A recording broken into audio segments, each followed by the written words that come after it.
안녕하세요. 투데이안경 코리아마켓 손유빈입니다. 안녕하세요. 박수진입니다. 연초 코스닥 시장의 거래 대금이 코스피를 앞지르는 이례적인 현상이 작년에 이어서 올해도 지속이 되고 있습니다.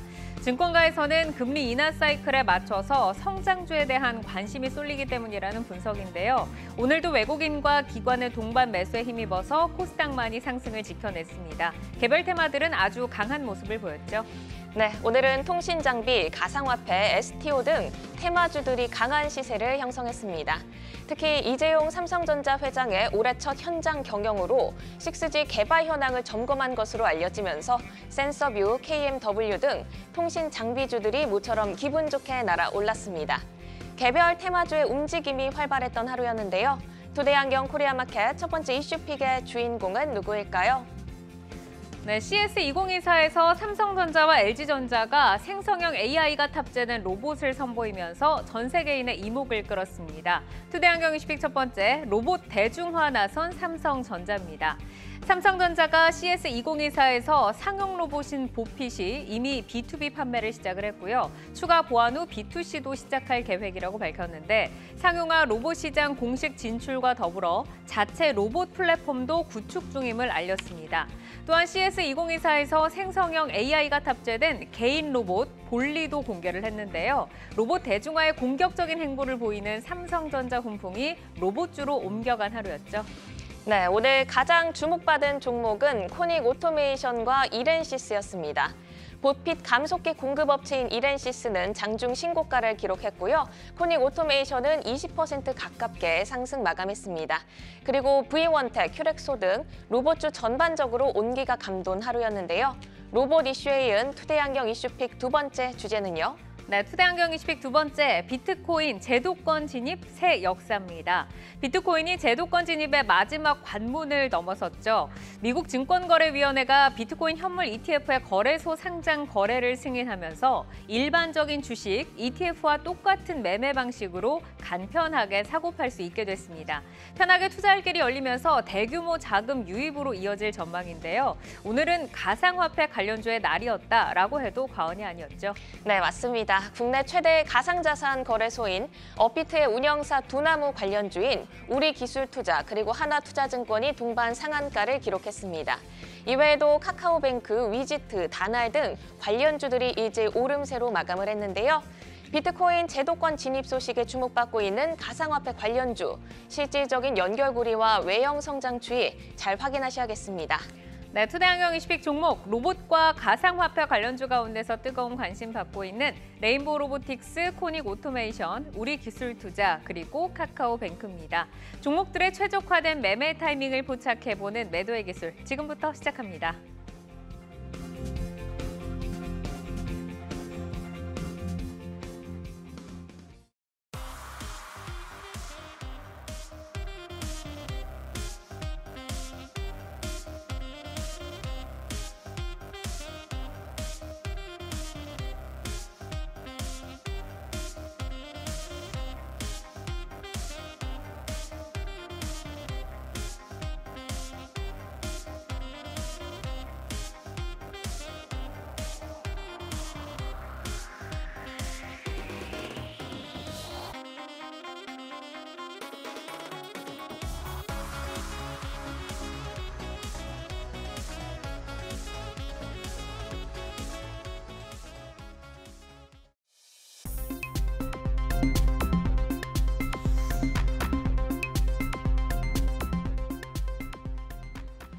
종목별 최적화된 매매 타이밍을 포착해보는 매도의 기술, 투데이안경 이슈픽 첫 번째, 로봇 대중화 나선 삼성전자입니다. 삼성전자가 상용 로봇 시장에 공식 진출을 선언을 하고 자체 로봇 플랫폼 구축 진행 중이다라는 소식까지 전해지면서 오늘 시장에서 로봇주가 들썩였습니다. 생성형 AI가 탑재된 볼리라는 개인 로봇도 CES에서 모습을 드러냈는데요. 로봇의 진심인 삼성전자의 공격적인 행보, 로봇 산업에는 어떤 낙수 효과 이어질 수 있을까요? 강석훈 PD님. 예, 얼마 전 뭐 관심을 많이 받던 의료용은 뭐 사실 뭐 그 강한 성장력을 보이진 않았다라는 측면이 뭐 여러 드림텍이라든지 여러 기업들을 통해서 좀 확인이 됐고 돈이 별로 안 되었던 사업이었다는 좀 생각이 듭니다. 엄청난 성장 시장은 아직은 도래하지 않았기 때문인데요. 또 이제 의료용이기 때문에 승인 문제도 엮여 있어서 이런 점이 조금 발목을 잡지 않았나 생각이 듭니다.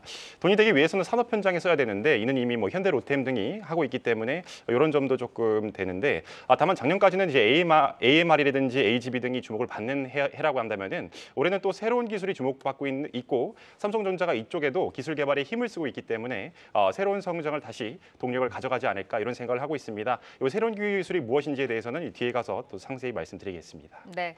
삼성전자가 미래 성장 동력 발굴 차원에서 대형 M&A가 이루어질 수도 있다라고 시사를 하면서 M&A 이슈도 부각이 됐는데 올해 로봇업계 M&A 모멘텀이 지속이 될지 관련해서는 어떤 기술력이나 업체들 좀 관심을 가지고 지켜보는 게 좋을까요, 대표님? 네, 일단 뭐 제일 중요한 것은 그걸 것 같아요. 이 로봇 시장에 대한 부분의 스타트가 대기업서부터 스타트됐다라고 얘기할 수는 없거든요. 일단 있는 부분에서 중소기업을 위주로 해서 움직였었던 부분이 맞습니다. 그러다 보니까 각각의 기업들 같은 경우에는 시장 진입을 위해서 아니면 뭐 그 업황에 대한 부분의 확대를 위해서 M&A를 진행하는데요. 삼성전자 역시 마찬가지로 레인보우 로보틱스를 작년 초에 M&A 뭐 거의 M&A에 관련되어 있는 부분이죠. 지분 참여를 하면서 진행했었던 그런 상황이었는데요. 제일 먼저 봐야 될 것이 성장 동력에 대한 확보, 즉 그 확보되어 있는 회사가 어떤 회사인가 이런 부분을 먼저 봐야 될 것 같아요. 그래서 제조 관련되어 있는 여건에서는 협동 로봇, 그다음에 리테일 로봇, 그리고 스마트 홈 관련되어 있는 부분들 이런 쪽에 삼성전자는 훨씬 더 관련 있게 보고 있는 그런 상황이죠. 특히 여기에서 AI가 접목되면서 인간과 공존할 수 있는 지능형 로봇에 대한 부분들이 훨씬 더 빠르게 진척 상황이 만들어지고 있고요. 삼성전자 입장에서는 웨어러블 로봇, 웨어러블 로봇의 보핏의 생산 단계에 있는 상황이기 때문에 판매에 대한 여건과 이 부분을 확대시키는 것 중요하게 대두가 될 것 같고요. 생성형 AI 로봇, 볼리, 이 발전 단계에 있는 상황이기 때문에 그 진화에 대한 속도를 가속화시킬 가능성이 높다라고 저는 평가를 하고 있습니다. 그래서 관련돼 있는 기술 업체들 이쪽을 좀 더 신중하게 지켜보면서 투자에 대한 부분으로 가야 된다라고 말씀드리고 싶습니다. 네, 이번 CES에서 보면은 자동차에도 그냥 자율주행이 아니라 AI가 붙고 이제 로봇 같은 경우도 그냥 로봇이 아니라 AI 로봇의 영역이 커지고 있습니다. 자, AI 로봇 시장에서는 어떤 기술력을 조금 저희가 주의 깊게 봐야 될까요, 비비님? 예, 아까 말씀드렸듯이 새로운 기술력이라고 한다면 올해부터 휴머노이드가 새로운 성장을 보여주는 한 해라고 볼 수 있겠습니다. 올해 1월부터 레인보우 로보틱스가 이 휴머노이드를 출시하겠다는 얘기를 해둔 상태입니다. 더불어 이 휴머노이드를 운용하기 위해서는 이 뉴럴 구조를 구현할 수 있는 AI 관련 기술들이 중요하게 됩니다. 현재는 챗 GPT가 이제 관련 종목들이 주목을 받지만은 이 중에서도 앞에서 말씀드렸던 휴머노이드 그리고 뉴럴 구조라고 하는 것을 구현할 수 있는 AI를 중심으로 말씀드리기 맞는 것 같고요. 국내에서도 관련주가 뭐야라고 한다면은 아직은 뭐 크게 대두되지 않지만은 현재는 벤처 기업들을 중심으로 투자하고 있는 창투사가 오르고 있는 상황이라고 말씀드리고 싶습니다. 네. 자, 로봇의 진심인 삼성전자의 공격적인 행보에 주목을 받고 있는 로봇주, 그 가운데서 레인보우 로보틱스와 코닉 오토메이션에 대한 두 분의 뷰를 여쭤보도록 하겠습니다. 자, 지금 들어온 사인을 보면 다 고신호가 켜졌는데 레인보우 로보틱스부터 보겠습니다. 이틀 연속 상승세를 좀 이어가면서 기분 좋은 출발을 보여줬는데 오늘 막판에 하락으로 좀 꺾이면서 거래를 마쳤습니다. 마이너스 1.3% 하락을 했는데 자, 여기에서 우선 강석훈 PB님께 먼저 좀 들어볼까요? 예, 앞에서 말씀드렸듯이 전 고라니 시그널을 드렸는데 요 핵심이 이제 휴머노이드 총 3가지로 말씀을 드리겠습니다. 우선 머리부터 말씀을 드리는 게 맞는 것 같은데 휴머노이드 모멘텀이 첫 번째고요. 두 번째가 이제 MSCI 편입 가능성 패시브 이슈. 세 번째가 아까 전에 말씀 주셨지만 삼전이 M&A를 위한 잔고를 작년에 많이 준비했다는 이 3가지를 말씀을 드리겠습니다. 첫 번째 휴머노이드 모멘텀이라고 하는 것은 앞에서 말씀드렸듯이 1월부터 이것을 진행하겠다는 말을 했다라는 측면에 있어서 이 휴머노이드가 주목될 때마다 주가는 한 번씩 튀어줄 거라고 생각이 들고요. MSCI 편입 가능성 이제 패시브 이슈라고 하는 게 있는데 흔히 전에도 한번 말씀 주셨지만 페낫괴라는 말을 했죠. 시총 현재 3.4조 원인 예정인데 편입시키기 위해서는 4.5조까지 가야 됩니다. 이를 위해서는 뭐 40% 가까이 올라야 되는 것인데 이 편입이 부각될 때 이 기준인 4.5조라고 하는 것을 돌파해서 크게 오르는 경향성이 있기 때문에 이런 것들을 타겟해서 트레이딩 하긴 괜찮다는 말씀을 좀 드리고 싶고요. 더불어서 앞에서 말씀 주셨듯이 삼성전이 M&A를 위해서 잔고를 많이 준비했다는 점 이런 것들도 주목하면 좋을 것 같습니다. M&A를 안 한 지가 오래인데 작년부터 시작한 것이고 작년 말에 다시 자금을 채워 넣었죠. M&A 관련 부서장들도 자리를 바꾸고 하면서 이제 올해는 결국 먹거리를 결국 찾을 것인데 후보군이 로봇 AI일 것이다라는 말씀을 좀 드리고 싶고 이 삼성전자 M&A 모멘텀을 받을 기업들이 어떤 것인지에 대해서 한번 수급이 한번 돌려주지 않을까. 왜냐하면 엠로라고 하는 기업들도 이 삼성전자와 관련된 얘기를 많이 받아왔었거든요. 네. 그리고 오늘 4x4라고 하는 기업도 이 LG 인수설이 돌면서 올랐는데 이런 로직으로 좀 접근할 수 있다는 말씀을 드리고 싶습니다. 네, 이제 펜업계가 패시브가 낳은 괴물이죠. 자, 레인보우 로보틱스 이제 이렇게 의견을 좀 들려주셨고 신학스 파트너께서도 네. 고사인을 주셨는데 레인보우 로보틱스가 이제 앞서서 대표님께서 말씀 주신 것처럼 뭐 명실상부한 삼성의 대표 파트너입니다. 삼성전자의 공격적인 행보가 레인보우 로보틱스의 투자와 좀 제품 라인업에 올해 좀 어떤 변화를 가지고 오게 될까요? 일단은 뭐 성장성 관련되어 있는 부분에서 먼저 봐야 될 것 같고요. 라인업 같은 경우에는 작년도 10월달에 이 로봇 관련되어 있는 이벤트가 있었습니다. 그래서 거기에 이제 레인보우 로보틱스의 라인업이 들어와 있었던 그런 상황이고요. 레인보우 로보틱스의 성장성은 특히 뭐 지금 현재 인력 구조, 즉 인구 감소에 대한 대안 부분으로 나타난다라는 것을 직감적으로 느끼게끔 만들어주고 있는 상황이고요. 여기에 협동 로봇 관련되어 있어서 삼성 웰스토어와 급식 자동화 멀티 협약을 지금 맺고 있는 상황이거든요. 그렇다면은 관련되어 있는 상황들이 삼성그룹과의 이 협업적 부분이 굉장히 크다라고 이렇게 말씀을 드릴 수 있지요. 특히 여기에서 로봇 시장의 규모가 2030년도가 되면 성장의 성장을 거듭해서 2,600억 달러의 규모가 넘어간다라고 이렇게 얘기가 나오기 때문에 결국은 레인보우 로보틱스 같은 경우에는 현재의 주가가 약간 덜 움직이는 것 같지만 추가적으로 상승할 가능성이 높다라고 판단할 수 있습니다. 이 강석훈 PB께서는 올해는 이제 뭐 레인보우 로보틱스가 이렇게 좀 트레이딩 관점에서 유효하다라고 하셨지만 어쨌든 그 성장주에서 또 실적을 빼놓고 갈 수가 없잖아요. 그런 펀더멘털 측면으로는 좀 어떻게 보실까요?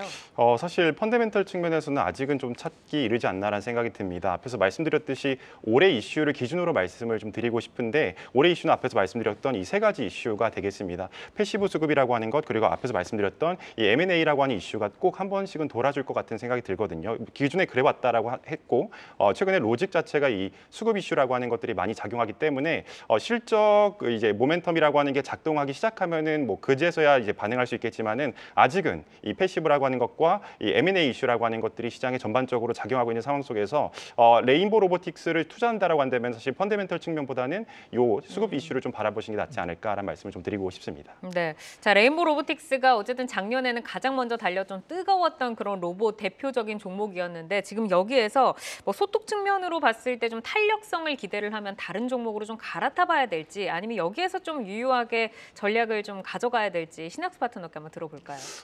저는 그렇게 생각을 해요. 현재 레인보우 로보틱스가 작년 초에 움직이는 그런 여건에서 주가가 올라온 것은 맞습니다. 이 주가가 올라온 부분은 삼성이라는 그룹이 들어와 있는 상황이기 때문에 그 프리미엄을 줘야 된다라고 저는 볼 수 있고요. 레인보우 로보틱스 같은 경우에는 산업용 로봇, 뭐 2종 로봇, 4종 로봇 여기에 보행 로봇까지 움직이고 있는 상황이고 특히 지난 10월 달에 로봇월드에서 여러 종류의 이 로봇들을 선보였었습니다. 거기에 서빙 로봇, 자율주행 로봇 이런 쪽에 좀 강점을 갖고 있는 그런 상황들을 나타내줬고요. 특히 이 부분에서 AI가 접목되어 있는 생성형 로봇 이쪽까지 진화할 가능성이 높다라고 저는 판단을 하고 있어요. 그래서 레인보우 로보틱스 같은 경우에는 추가적으로 상승할 가능성이 높다라고 보고 있고 현재의 가격은 좀 추가 상승에 대한 숨고르기에 대한 여건이다라고 생각을 해봅니다. 그래서 목표가 같은 경우에는 저는 한 23만 원 정도 두고 보는 게 맞을 것 같다라고 생각을 하고 있고요. 손절가는 16만 원. 특히 여기에 기관과 외국인들의 매수력이 집중되고 있는 상황이기 때문에 그 시너지 효과에 의해서 목표가 충분히 갈 수 있다라고 저는 생각을 해봅니다. 네, 자 이어서 코닉 오토메이션 넘어가 보도록 하겠습니다. 5거래일 연속 상승세 이어가고 있는데 오늘 갭상승으로 상한가를 찍었다가 윗꼬리를 좀 달면서 거래를 마쳤습니다. 하지만 강했는데 강석구 PB께서는 코닉 오토메이션 어떻게 보세요? 예, 5거래일 올랐다라고 하는데 사실 워낙 바닥에 있던 종목이기 때문에 사실 오늘 많이 오른 종목이지 않을까라는 생각을 좀 드리고 싶습니다. 이 AMR이라고 하는 건 정해진 길만 가는 것을 말하게 되고 AGV라고 하는 것은 가는 것도 자동화하는 이제 그 로봇을 말하게 되는데 이 두 가지의 로봇 종류가 공장 안에서 돌기 위해서는 어쨌든 코딩을 해야 되는데 이 코딩을 사업 모델로 잡은 기업이라고 볼 수 있겠습니다. 작년에 주목받았던 부분은 이 양극재를 검사하는 것을 자동화한다라고 하는 사업을 진행하면서 이 시료 검사 측면에서 좀 주목을 받았다는 말씀을 좀 드리고 싶고요. 원래는 사람이 들어가서 양극재를 이렇게 저렇게 조합해 보는 것이었는데 이를 자동화하면서 주목을 좀 받았다라고 할 수 있겠죠. 시스템 자체를 만드는 것이고 로봇팔은 이제 외부에서 사오는 형태이기 때문에 계속해서 이 스마트 팩토리 관련주로 보낼 수는 있다라고 보고 있습니다. 그래서 그런 시그널 드립니다. 네, 신학스 파트너께서도 고 사인을 주셨는데 이제 코닉 오토메이션이 방금 말씀 주신 것처럼 스마트 팩토리 그리고 서비스 로봇 시장에서 두각을 나타내고 있는 업체입니다. 삼성전자의 로봇 상용화 그리고 이제 플랫폼 구축 소식에 가장 좀 민감하게 반응하는 종목이었는데 로봇주 내에서도 특히 좀 주목을 받는 이유라던가 앞으로 좀 주목할 수 있는 성장 모멘텀 뭘 봐야 될까요? 네, 방금 말씀하신 것처럼 코딩 관련되어 있는 부분들, 이쪽의 솔루션, 그러니까 하드웨어와 소프트웨어 관련되어 있는 부분에 제어 시스템에 대한 노하우가 축적되어 있는 회사가 코닉 오토메이션이다라고 이렇게 보시면 맞습니다. 그리고 이 부분들이 반도체, 디스플레이, 제어, 뭐 이쪽 소프트웨어, 스마트 팩토리 이쪽에 계속적으로 필요한 부분이 많은 상황이기 때문에 코닉 오토메이션 같은 경우에는 현재의 가격 대역에서 추가적으로 상승할 가능성은 높다라고 볼 수 있어요. 다만 지금 현재의 가격이 급등해 움직이는 그런 상황이기 때문에 결과적으로는 추가적으로 매수하는 시점은 뒤로 늦추면서 조정에 대한 부분과 그 이후에 투자할 수 있는 부분을 찾아가는 게 맞겠죠. 그래서 현재의 가격 대역에서는 현금화 전략이 훨씬 더 유리한 그런 부분으로 보이고 있고요. 주가 자체적인 부분에서는 추가적으로 더 올라갈 가능성이 높다라고 판단할 수 있습니다. 그러니까 장기적으로는 고인데 일단은 조금 익절을 그렇죠. 해보는 전략을 주셨습니다. 지난해 8월 고점 대비해서는 지금 40% 정도 가까이 하락을 해 있는 위치거든요. 피비님께서 말씀을 주신 것처럼 장기 보유하신 분들은 사실 지금의 급등에 조금 기뻐하기보다는 이제 어디까지 갈 수 있을까라는 좀 희망을 조금 품으셨을 것 같은데 여기에서 이제 오늘 윗꼬리를 좀 많이 달았고 지금 신학수 대표님께서도 우선은 익절이라는 사인을 주셨잖아요. 피비님은 어떻게 보세요? 저도 아주 뭐 강력한 매수는 하지는 않습니다. 8월에 아마 사신 분들도 아실 거예요. 크게 올랐던 것은 이 당시 초전도체에 엮여서 올랐던 겁니다. 앞에서 말씀드렸듯이 이 시료 검사라고 하는 걸 자동화한다라고 말씀을 드렸었죠. 시장에서는 괜찮은 기술력을 지니고 있다. 그리고 이제 흘러나오는 오늘의 경우는 이제 M&A 이슈로 반응하는 것으로 보이게 됩니다. 올해 PR이 20배인데 스마트 팩토리 내에서 사실 영업이익을 잘 내는 기업들이 많지는 않거든요. 따라서 이런 측면에 있어서는 사실 괜찮지 않냐, 양호하지 않냐라는 얘기는 좀 나오고 있고 네. 트레이딩은 역시나 이 스마트 팩토리 관련해서 얘기가 나올 때마다 한 번씩 튀어주기 때문에 고라는 시그널을 드렸습니다. 그래서 이것도 트레이딩 영역에서는 고라는 말씀을 좀 드리고 목표가는 4,000원 말씀드립니다. 네, 알겠습니다. 자, 이어서 가상화폐 관련주로 넘어가 보겠습니다. 말도 많고 탈도 많았던 비트코인 현물 ETF 상장 드디어 승인이 됐습니다. 앞으로 주식시장 전체 유동성에 어떤 영향을 좀 미치게 될까요, 대표님? 네, 일단은 말도 많고 탈도 많은 비트코인에 관련되어 있는 ETF가 출범을 한다는 것. 이것은 환영할 만하다라고 볼 수 있어요. 왜냐하면 빠르게 대응할 수 없는 그런 시장에서 빠르게 대응할 수 있게끔 만들어줬다라는 이 투자처에 대한 여건에서는 굉장히 유리한 그런 부분이다라고 생각을 하죠. 다만 이제 비트코인에 투자하는 쪽과 그다음에 주식 시장에 있는 부분하고는 좀 이렇게 분할돼야 되지 않을까라는 그런 생각을 저는 해봅니다. 그래서 일반 계좌로 비트코인에 투자할 수 있는 부분에 의해서 만들어지는 것은 유리하게 진행됐다라고 하겠지만은 결과적으로는 비트코인에 대한 투자금과 그다음에 주식 투자의 금은 다를 것이다라고 저는 판단을 해봅니다. 그래서 현재 관련되어 있는 종목이 움직이는 그런 상황이지 시장 전체에 대한 자금적 흐름에는 큰 영향이 없지 않을까 이렇게 생각을 해봅니다. 자, 오늘 뭐 가상화폐 관련주의 날이었다라고 해도 되지 않을까요? 뭐 정말 대다수의 그 관련된 종목들이 일제히 좀 날아오르는 모습을 보였는데 비트코인 현물 ETF 상장 이슈가 과거에는 좀 단순히 뭐 비트코인 상승이라던가 뭐 신규 코인의 상장 재료라던가 뭐 이런 좀 연속성 없는 재료와는 조금 차원이 달라 보이는데 어떤 시세를 좀 이어가게 될 거다라고 좀 예상하세요, PB님? 예, 그 현물 ETF가 상장되면서 뭐 비트코인이 하나의 대체 자산으로 좀 자리 잡은 것 같다라는 얘기가 시장에서 좀 나오고 있죠. 뭐 기사도 여러 번 나왔는데요. 연기금을 포함한 뭐 기관 자금이 이 암호화폐 쪽으로 흘러 들어갈 수도 있기 때문에 이런 측면에 있어서 좀 주목을 받는 것 같습니다. 우리나라에서 뭐 독자적으로 들어가기는 어렵고 뭐 선진국 대표적으로 미국 자금이 먼저 들어가고 난 뒤 뭐 규제라든지 여러 가지 형태들이 좀 만들어지고 나서 들어갈 것 같은데요. 미국에서 15개 정도의 개 정도가 승인이 났는데 이를 따라하는 ETF가 다른 나라에서도 상장되면서 추가 자금이 들어갈 가능성도 있다는 점, 그리고 이더리움을 포함한 다른 코인들도 이 현물 ETF 승인이 나지 않을까 뭐 이런 관심을 좀 받는 것 같습니다. 네. 다만 여기까지가 장밋빛 꿈이고요. 이미 시장에서 반영된 것으로 보이게 됩니다. 비트코인의 한계점은 역시나 대부분의 사람들이 알고 계시겠죠. 2018년에도 한번 주목을 받았었고 2020년에도 한번 주목을 받았었는데 대략 7가지 정도가 있게 됩니다. 비트코인은 뭐 암호화폐 중에서도 가장 원시적이고 불완전한 형태이기 때문에 이 전산 처리 속도라고 하는 것이 굉장히 떨어지거든요. 그래서 포크라고 하는 것이 업데이트라고 하는 건데 업데이트를 하면 할수록 생기는 보안성의 문제라고 하는 것도 있게 되고요. 타 코인으로 완벽하게 대체가 가능하다는 점, 그리고 친환경적이지 않다는 점, 이런 단점에도 불구하고 암호화폐를 사용하는 가장 큰 이유가 이 탈중앙화라고 하는 건데 사실상 이는 특정 국가가 지배권을 가져갈 수 있다라는 한계점도 갖고 있고요. 비트코인은 탈신뢰, 탈정보도 아니라는 점, 그리고 보유해서 익명이 보장되지도 않는다는 점도 말씀드릴 수 있고 나머지 측면들도 말씀드릴 수 있겠는데 이 자산으로 인정되면서 사실 세금 문제가 크게 대두될 수 있는 거거든요. 그래서 시세가 올라 있는 상황 속에서 올해 차익분부터 뭐 이 세금이라고 하는 것, 과세라고 하는 것을 하겠다라는 얘기가 나올 시 그동안 뭐 불법 자금이라든지 세금 이슈를 피하기 위한 자금들이 이 매력을 못 느낄 가능성이 있다는 말씀을 좀 드리고 싶습니다. 세금 이슈가 글로벌적으로 불거지고 앞에서 말씀드렸던 여러 가지 한계점이 더욱 부각되게 된다라고 한다면은 왜 이런 한계성 있는 암호화폐를 세금까지 내면서 투자를 해야 돼라는 얘기가 나올 수도 있는 거죠. 따라서 관련주를 투자하는 것도 사실 좋아 보이지는 않다라는 말씀을 좀 드리고 싶습니다. 이미 이제 신호는 안 받지만 스탑을 주셨을 것 같은 느낌이 드는데 우선은 이제 비트코인 자체적으로 7가지의 단점을 조금 짚어주셨습니다. 그래도 이제 상징성이 있기 때문에 오늘 시장에서는 5개 이상의 종목이 이제 상한가로 마감을 하면서 정말 뜨거웠는데 오늘 우리기술투자와 카카오뱅크에 대한 두 분의 시선 한번 보도록 하겠습니다. 자, 어떤 사인을 주셨는지 화면으로 만나보시죠. 자, 우리기술투자 같은 경우에는 강석훈 PB께서 스탑을 주셨고 카카오뱅크에는 두 분 다 고사인을 주셨는데 우리기술투자에 대한 스탑 이유부터 한번 이어서 들어볼까요, PB님?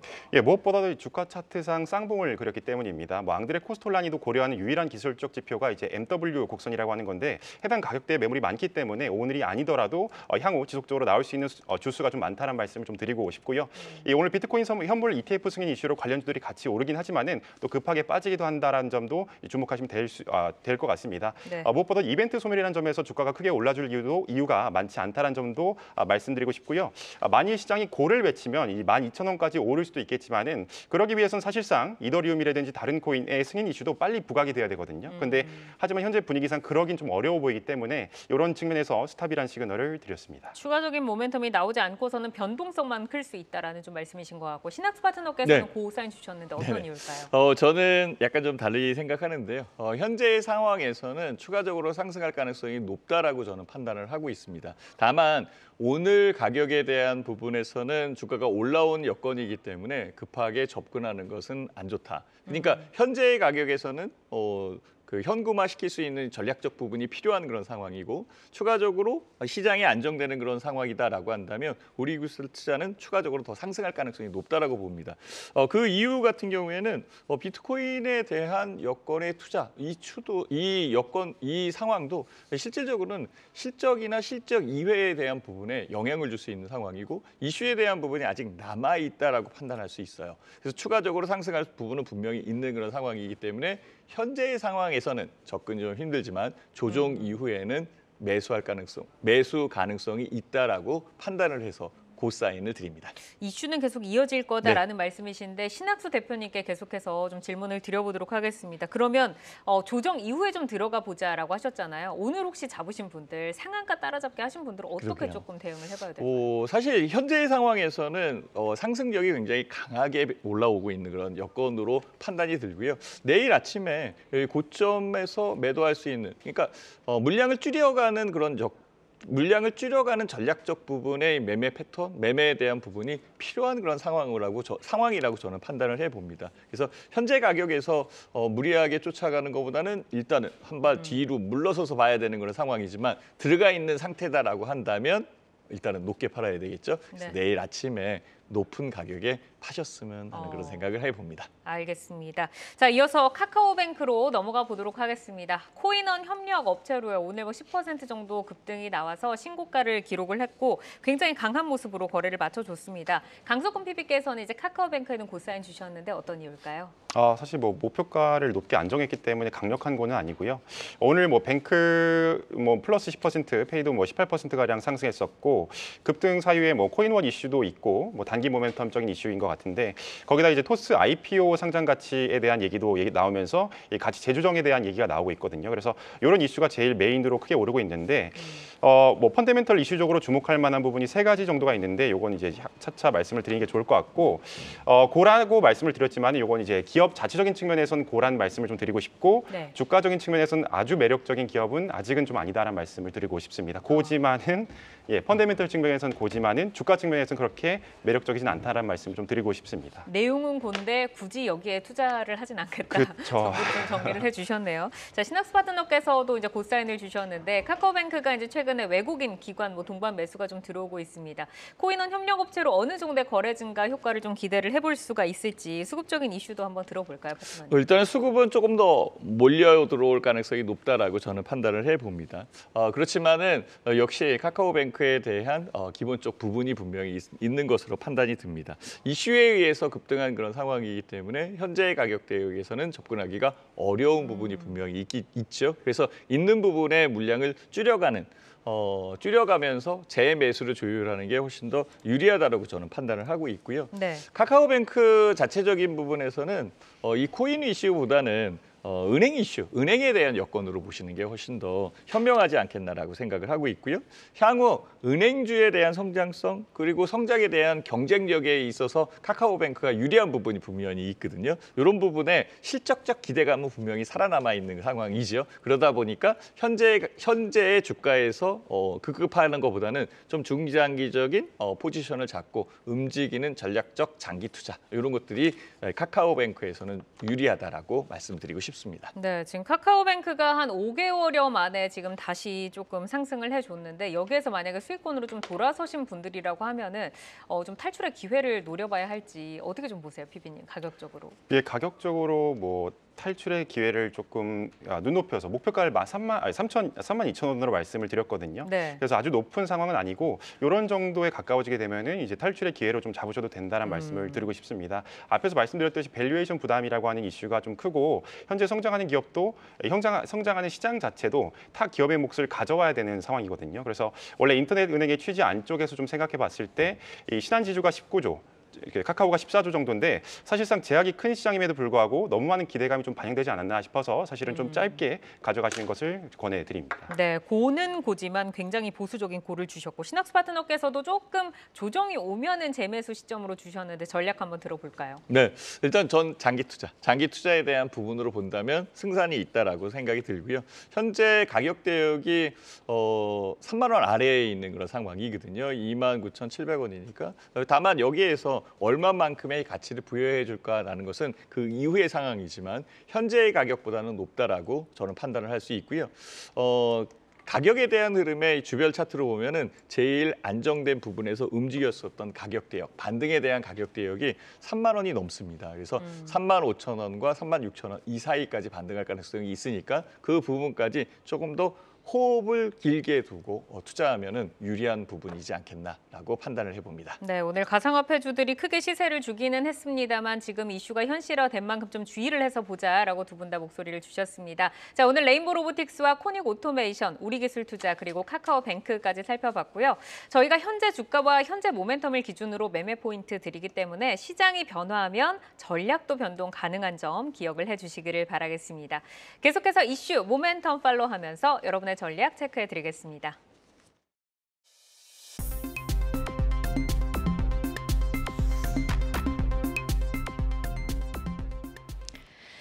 장 마감 후 4시부터 6시까지 진행되는 시간의 투자 리그, 시간의 거래 동향 만나보는 이 시각 시간의 단일가입니다. 정규장 마감 후 오후 4시부터 6시까지 10분 단위로 시간의 단일가 거래가 이뤄지는데요.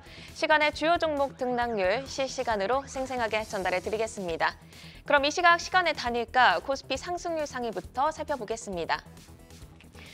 네, 코스피에서는 신세계 건설이 5% 강세를 보이면서 가장 강하게 출발하고 있습니다. 12,500원 선 지나가고 있고요. 해운주들의 강세도 특징적으로 보이고 있습니다. 중동 지정학적 리스크에 계속 주목을 받고 있는데요. 흥하해운 오늘 윗골이 달리면서 3% 강세로 마감을 했는데 시간에서 더 탄력적인 움직임 보이면서 5% 강세로 출발을 하고 있습니다. 또 태영건설의 워크아웃 개시 여부가 결정되는 오늘 급등 마감을 했는데요. 결과는 내일 오전에 발표될 예정입니다. 그 기대감 계속 유지하면서 시간외에서 1.9% 강세로 출발하고 있습니다. 계속해서 코스닥 상승률 상위 살펴볼까요? 네, 코스닥에서는 카메라 모듈 주인 코아시아 CM이 9.9% 강세를 보이면서 정규장에서 큰 시세를 분출하지 못했지만 시간에서 상승 전환에 성공한 모습입니다. 또 디스플레이 반도체 검사 장비 업체인 프로이천도 4거래 연속 상승세 가져가고 있는데요. 화면엔 보이지 않지만 시간에서 20만 주 이상의 거래량 동반하면서 강한 모습 보여주고 있습니다. 네, 5.9% 상승하고 있네요. 계속해서 코스닥 상승률 상위 살펴봤고요. 이번에는 코스피 하락률 상위로 넘어가 보겠습니다. 네, 사마 알루미늄이 올라와 있고요. 또 광전자도 올라와 있습니다. 최근 급등으로 내일 단기 과열 종목으로 지정이 되니까요. 투자에 참고하시기 바랍니다. 광전자 1.3% 약세 보이면서 2,870원 선 지나가고 있고요. 오늘 카카오 그룹주들이 동반 강세를 보여줬죠. 카카오페이 21% 급등세로 마감을 했는데 시간에서 약세 전환된 모습 확인이 되고 있습니다. 마지막으로 코스닥 하락률 상위도 살펴볼까요? 네, 코스닥에서는 브리지텍이 하락률 상위단에 올라와 있습니다. 소프트웨어 개발 업체로 AI 챗봇 관련주이기도 한데요. 5거래 연속 상승 흐름 가져가고 있었지만 시간에서 하락 전환하면서 3% 넘게 밀리고 있습니다. 3.7% 하락하면서 7,780원 선 지나가고 있고요.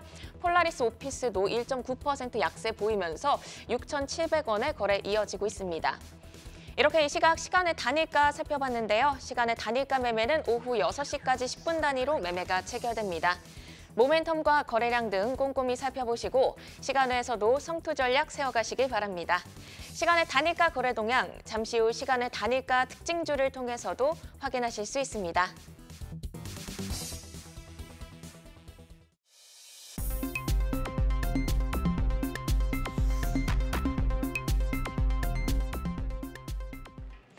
다양하게 부각되는 이슈와 모멘텀 속에서 연속성 있는 재료로 우상향할 주인공 누가 될까요? 주도주로 떠오르게 될 종목을 미리 만나보는 라이징 스탁입니다. 자, 오늘은 라이징 스탁의 수익률 베스트 종목 먼저 확인해 보겠습니다. 한중현 파트너의 종목 1월 9일에 제시를 해주신 크라우드웍스. 오늘 목표가 4만 원 돌파를 하면서 수익률 13.2%를 기록을 했는데요. 크라우드웍스가 지난 화요일에 제시를 해주신 종목이거든요. 그러니까 이틀 만에 목표가에 지금 도달을 했습니다. 그리고 목표가를 5만 원으로 상향 조정해 주셨는데 오늘 오후에 급등세가 나오더라고요. 전략 한번 점검 받아볼까요? 딱 이틀 만에 저렇게 됐는데 그러니까요. 근데 이거는 뭐 잘했다기보다는 그냥 시장이 준 것 같아요. 그래서 오늘 같은 날은 카카오 그룹주도 다 20% 넘게 오르고 이제 소위 말하는 성장주 스킴, 성장물 스킴을 갖고 있는 종목들이 다 같이 올랐으니까 거기에 편승한 거라고 보고 있습니다. 그래서 제가 그제 나와서도 말씀드렸지만 지금 이제 바닥에서 들썩이는 종목들의 공통점을 한번 뽑아보면 결국 성장주라는 팀을 다 같이 공유를 하고 있거든요. 그러니까 한 번 더 말씀드리지만 어쨌든 이제 올해 전체 마켓 트렌드 자체는 금리 인하일 거예요. 금리 인하에서부터 뭐 모든 물줄기가 시작이 될 텐데 그러면 가장 먼저 반응할 채권 쪽은 이미 1년 정도가 선반영되고 있으니까 그러면 금리 인하에 수혜면서 채권 쪽을 제외를 한다면 결국 성장주 팀이 아주 유력하거든요. 그런 관점에서 입각해봤을 때 오늘 방금 이제 매도의 기술에서도 말씀해주신 뭐 카카오뱅크나 우리기술투자나 뭐 거기에 더불어서 성장주의 뭐 예를 들어서 5배 내지는 10배 레버리지급의 거의 비트코인까지도 다 같이 좀 랠리를 펼칠 수 있는 그런 환경이기 때문에 그냥 비단 크라우드웍스 말고도 그냥 성장주 전체적으로 지금 매크로 환경이 특별하게 바뀌지 않는 이상 계속 갖고 가야 된다. 좀 그런 의미, 그런 관점을 좀 계속 제시를 해드리고 싶습니다. 그래서 일단 목표 주가 상향을 했는데 목표 주가 5만 원이 가도 저 5만 원이 시가총액이 2천억이에요. 네. 근데 한 중장기적으로는 그래도 한 4, 5천억까지는 너끈하게 갈 수 있지 않을까 싶어서 일단 5만 원 가면 또 그때 한번 또 목표 주가를 상향해 보도록 하겠습니다. 우선 지금 5만 원으로 상향 조정해 주셨지만 이때 매도를 하자가 아니라 추가적으로 업데이트해 주시겠다. 그죠. 네, 이렇게 좀 정리를 해보겠습니다. 자, 오늘의 라이징 스탁도 확인해 보겠습니다. 세 분의 종목 화면으로 만나보죠. 자, 한중현 파트너 알테오젠, 강석훈 PB 파마 리서치, 신학수 파트너 큐렉소 가지고 오시면서 오늘은 의료로 다 묶였습니다. 한중현 파트너의 라이징 스탁 알테오젠부터 볼까요? 네, 알테오젠은 이제 그 제형 변경, 재료 그거 하나만, 이 키워드 하나만 갖고 가시면 될 것 같습니다. 알테오젠이 굉장히 좀 뜨겁다가 최근에 살짝 좀 쉬고 있던데 올해는 이 관련해가지고 주목할 만한 모멘텀들이 좀 있나요? 네, 사실 이게 제가 12월 8일쯤이었나요? 그 12월 8일인가 9일 날에 그때 이제 레고캠 바이오를 한번 들고 왔는데 그때 네. 사실 알테오젠을 갖고 오고 싶었어요. 근데 아. 그때 그 전주 알테오젠이 이미 나왔어서 제가 갖고 오지 못했는데 어쨌든 레고캠 바이오나 알테오젠이랑 같이 보셔야 될 것 같아요. 같이 보셔야 되는 그 공통 키워드는 올해 이제 키트루다 유니버스에 대해서 좀 봐야 된다. 왜냐하면 이거 제가 레고캠 바이오 지난번에 레고캠 바이오 말씀드리면서도 같이 말씀드린 건데 2023년에 뭐 제약바이오 쪽에서 가장 눈에 띄었던 M&A 딜이나 아니면 임상 결과나 라이센스 아웃 결과가 모두가 전 세계에서 가장 많이 팔린 키트로랑 다 연관이 돼 있었던 그런 아이템들이었거든요. 네. 그 중에 하나가 레고캠 바이오였고 그 레고캠 바이오가 ADC 기술이었죠. ADC 기술 그게 이제 주요했다면 알테오젠 이제 제형 변경 이슈에 좀 눈을 맞춰야 됩니다. 제형 변경 이슈가 뭐냐면 어쨌든 이제 그 머크의 키트루다 말고도 뭐 티센트릭이나 옵디보 뭐 이런 것들이나 이런 아이템들이 이제 한 2025년에서 2028년까지 대거 특허 만료가 도래를 해요. 특허 만료가 된다는 거는 그러면 그 오리지널 약을 앞두고 이제 뒤에서 바이오시밀러들이 좀 다 같이 치고 들어올 수 있는 그래서 기존의 오리지널 약들이 이제 점유율을 뺏길 수 있는 그런 위기에 처하게 되거든요. 그러다 보니까 그 오리지널 약을 갖고 있는 제약 바이오 회사들은 특허를 연장하고 싶은 니즈가 굉장히 강합니다. 근데 특허를 연장할 때 가장 좋은 방법이 제형을 변경하면 FDA에서 특허를 연장해줘요. 그러면 자연스럽게 바이오시밀러의 공격으로부터 좀 방어를 할 수가 있거든요. 근데 그 기술을 갖고 있는 회사가 글로벌리하게 할로자임이랑 알테오젠밖에 없는데 할로자임이 한번 작년에 넘어졌어요. 그러면 알테오젠에 대한 기술이 더 부각받을 수 있기 때문에 이거는 그냥 지금부터 이제 단기적인 트레이딩을 하자 뭐 이런 의미가 절대 아니라 올해에도 키트루다가 되게 잘 될 것 같으면 알테오젠도 같이 잘 될 겁니다. 좀 이런 의미로 알테오젠이랑 레고케인 바이오랑 같이 말씀을 드리는 겁니다. 둘 다 봐야 된다라는 둘 다 거네요. 보셔야 될 것 같습니다. 만약에 제약 바이오를 보신다면. 알겠습니다. 네. 그러면은 올해 계속해서 알테오젠을 좀 주목을 해봐야 된다라는 건데 가격은 얼마까지나 좀 보고 계세요? 가격은 일단 뭐 러프하게 한 12만 원까지는 충분히 갈 수 있어 보이는데 12만 원까지 가도 지금 뭐 시총이 뭐 5조, 6조도 별로 안 되는 가격대거든요. 근데 이미 그 제가 방금 말씀드린 할로자임이 거의 시총이 이제 10조를 호가하는 그런 사이즈다 보니까 충분히 알테오젠도 그걸 따라간다면 사실 여기서 2배 이상 간다는 건데 그것까지는 모르겠지만 어쨌든 충분히 그 따라갈 수 있는 흐름은 보이지 않을까 좀 이렇게 네. 한번 말씀드려 보도록 하겠습니다. 스토리가 탄탄하기 때문에 1차적으로 목표가 12만 원 제시를 해주셨습니다. 자, 그럼 이어서 강석훈 PB의 라이징 스탁 넘어가 보겠습니다. 파마 리서치인데요. 라이징 포인트 만나볼까요? 네, 기존에 있었던 리쥬란으로 고성장을 계속 겪고 있다는 말씀을 드리고 싶고요. 두 번째, 신규 국가 런칭으로 성장 기대된다는 점 말씀드립니다. 네, 지금 여기 보니까 신규 국가 런칭도 긍정적 모멘텀이다라고 적혀 있는데 성장 모멘텀 한번 들어볼까요? 네, 리쥬란으로 이미 고성장을 하고 있는데 이 점을 이제 짚고 싶습니다. 의료기기 쪽은 이 리쥬란을 중심으로 높은 성장을 이미 보여왔습니다. 네, 이번 4분기도 매출액은 35% 그러니까 전년 동기 대비 많이 올랐고요. 영업이익도 65% YOY로 많이 올랐습니다. 예상되고 있는 수치가 이렇게 되는 거고요. 지난 3분기 OPM이 40%였던 거에 비해서는 뭐 38%로 소폭 줄었긴 했지만은 이런 점은 사실은 뭐 자체적인 이슈가 있긴 있는데 큰 문제는 아닌 것 같고요. 화장품 성장에 더불어서 연평균 60% 이상의 이익 성장이 기대된다는 점 말씀을 드리고 싶고요. 홈케어 제품인 리쥬리프라고 하는 것도 이 주가에 화제를 끌면서 주가 모멘텀 기대를 좀 된다는 점도 말씀드리고 싶습니다. 그리고 신규 국가 런칭으로 추가 성장 기대 말씀드리는데요. 일본 라쿠텐, 큐텐 등 오프라인 쪽 추가 런칭을 통해서 매출 성장 이미 하고 있고요. 멕시코, 대만 등 신규 국가 런칭으로도 힘이 실릴 것이다라는 말씀을 드리고 싶습니다. 국내 상반기 리엔톡스 톡신이라고 하는 것이 런칭되면서 실적에 큰 기여를 할 것으로 기대됩니다. 네, 지금 리쥬란 의료기기 외에도 화장품이나 또 가정용 기기까지 좀 짚어주셨는데 올해 주가는 어디까지 좀 성장해 볼 수 있을까요? 네, 우선 목표가 18만 원 말씀드립니다. 3호 쪽 수급이 괜찮고요. 지속되는 실적 성장 말씀드리고 싶고요. 다만 올해 예상 EPS가 1,400원 정도인데 PER 11배 정도로 봤을 때 밸류 매력 부각된다는 점 말씀드립니다. 매수가 현재가고요. 손절가는 10만 6천 원 정도로 말씀드립니다. 네, 현재 12만 원대인데 목표가 18만 원까지 잡아주셨습니다. 자, 이어서 신학스 파트너의 라이징 스탁 보겠습니다. 오늘 뜨거웠던 로봇과 또 의료가 함께 결합이 된 큐렉소인데요. 지금 어떤 라이징 포인트 봐야 될까요? 네, 일단은 의료용 로봇 관련되어 있는 부분이 부각되고 있는 그런 여건이고요.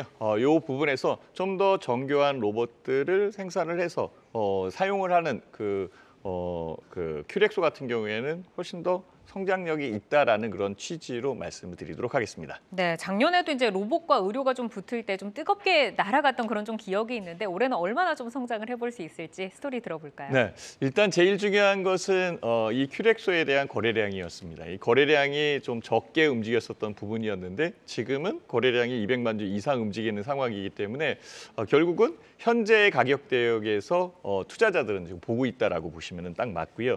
큐비스 조인트 정형외과 수술용 로봇입니다. 로봇이 수술을 하는데 훨씬 더 정교하게 수술을 할 수 있다라고 한다면 그것만큼으로도 이 회사에 대한 가치가 있다라고 저는 생각을 하고 있고요. 로봇 수술을 받은 사람들의 입장에서 그 만족도를 조사를 해서 만족도를 평가를 해보면 훨씬 더 좋다 이렇게 얘기해요. 그래서 환자들의 만족도가 굉장히 높은 그런 상황이죠. 여기에 재활용 로봇부터 여러 가지 로봇 관련되어 있는 의료용 로봇 이 부분을 사용을 해서 진행하고 있는 그런 상황이기 때문에 결국은 큐렉소 자체적인 부분에서는 현재의 가격 대역에서 거래량이 느는 것과 같이 해서 주가가 추가적으로 상승할 가능성이 높다라고 저는 판단할 수 있습니다. 네. 이 부분에서 외국인과 기관들의 수급이 최근에 들어오면서 거래량이 늘었다는 것이 하나의 포인트인데요. 거래량이 지속적으로 는다라고 한다면 주가 자체적인 부분은 한 단계 레벨업 될 가능성이 높은 그런 상황일 거고 그 가격 대역은 25,000원을 넘어갈 수도 있어요. 저는 목표가를 23,500원을 보고 있지만 그 가격 이상으로 움직일 수 있는 여건까지는 우리는 추적해야 되는 거고 최소한의 이 가격 대역을 보는 그런 여건 상태이기 때문에 목표가를 23,500원으로 책정을 해봅니다. 물론 손실에 관련되어 있는 부분도 있겠죠. 그래서 손절 라인은 17,500원을 제시하니까 그 가격 안에서 매매하시면 수익이 나지 않을까 저는 생각을 해봅니다. 네, 오늘의 라이징 스탁은 한중현 파트너의 알테오젠, 강석훈 PB의 파마 리서치, 신학스 파트너의 큐렉소까지 만나봤습니다. 오늘 함께해 주신 강석훈 신한투자증권 서울금융센터 PB, 신학스 와운의 파트너 여기서 인사드리겠습니다. 고맙습니다. 시간의 단일가 거래 속 특징주들을 따라가 보는 시간의 단일가 특징주 탑5입니다. 시간의 단일가 거래는 내일장까지 연결돼 움직이는 종목들이 많은데요. 오늘 함께 하시면서 매매 전략에 잘 활용해 나가시길 바랍니다. 그럼 5위부터 확인해 볼까요? 5위는 에코바이오입니다. 석유 사업법 개정안이 국회 문턱을 넘으면서 어제 상한가를 기록한 종목이죠. 오늘은 4% 조정이 나왔지만 시간에서 다시금 매수세 들어오고 있습니다. 1.8% 상승하고 있네요. 4위는 사메스입니다. 반도체 웨이퍼 캐리어 박스 사업을 주력으로 하고 있습니다. 10거래일 만에 하락 전환하면서 오늘 정규장에서 2% 하락 마감했는데요. 시간에서 다시 상승 전환에 성공한 모습입니다. 0.8% 상승하고 있네요. 3위 확인해 볼까요? 3위는 NP가 차지했습니다. 애플 비전 프로 출시 인박에 XR 관련주들이 계속 주목을 받고 있습니다. NP는 5거래 연속 상승 이어지나 싶었지만 오늘 보합권에서 마감을 했는데요. 아래 꼬리 달고 올라온 만큼 강한 기세 시간에서도 이어집니다. 2.6% 상승하고 있네요. 2위는 프로이천입니다.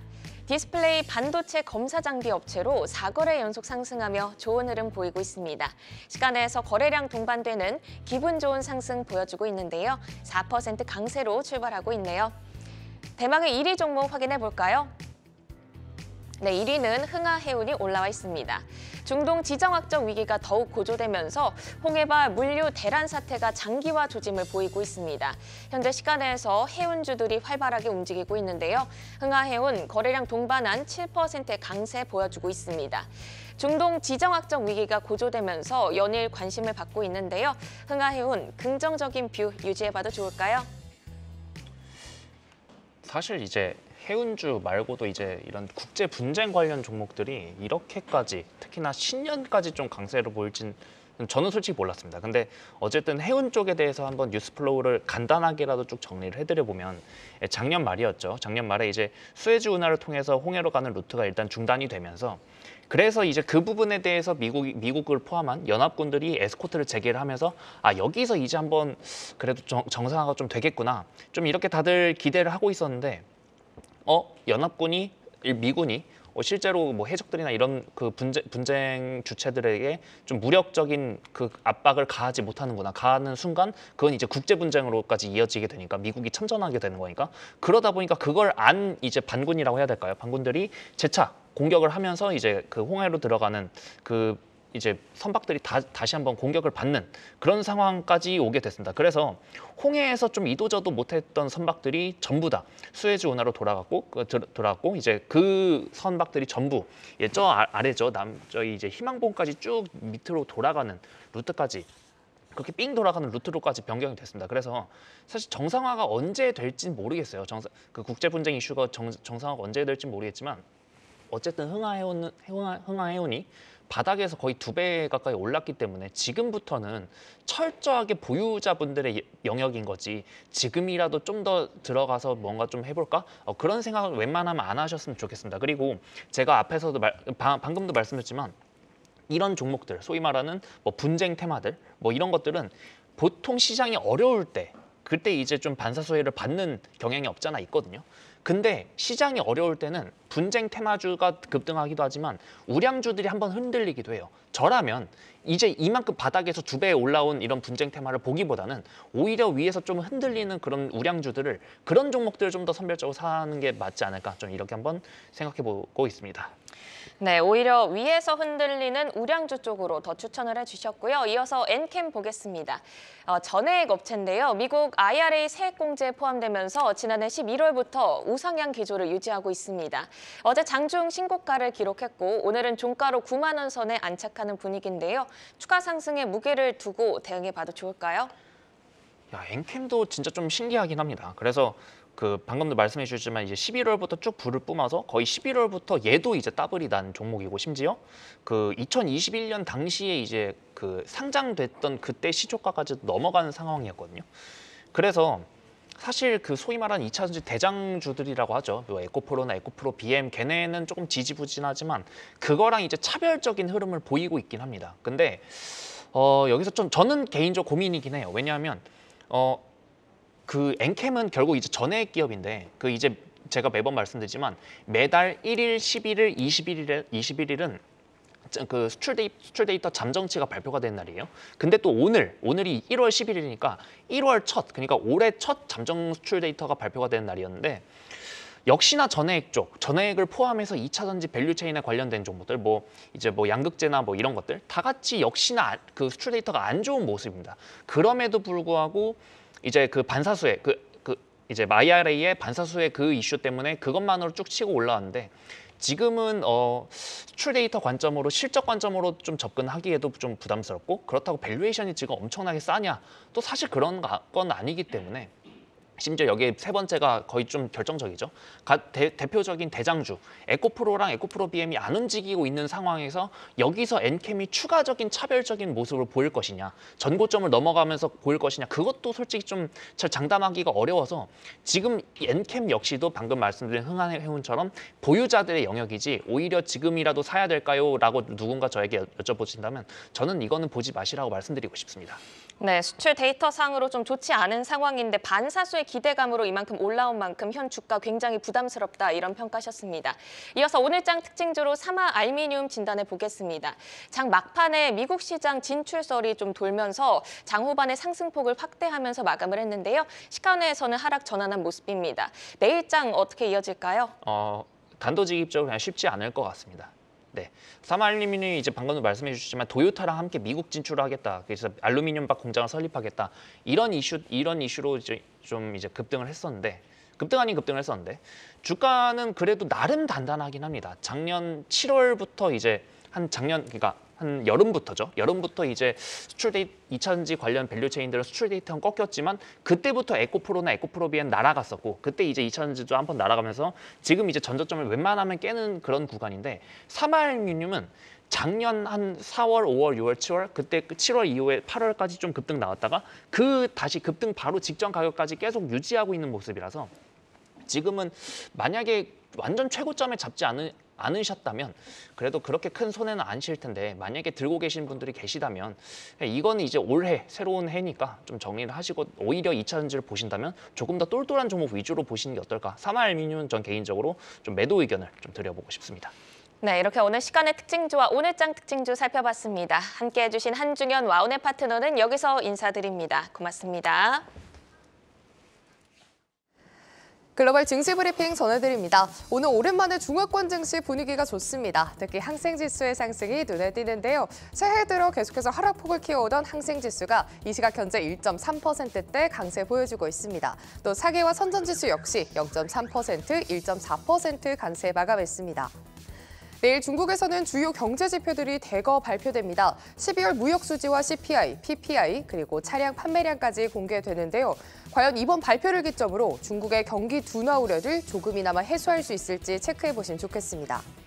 이어서 나스닥 선물지수 보겠습니다. 계속해서 상승폭을 키워가고 있는데 이 시각 현재 0.4% 강세 흐름 보여주고 있습니다.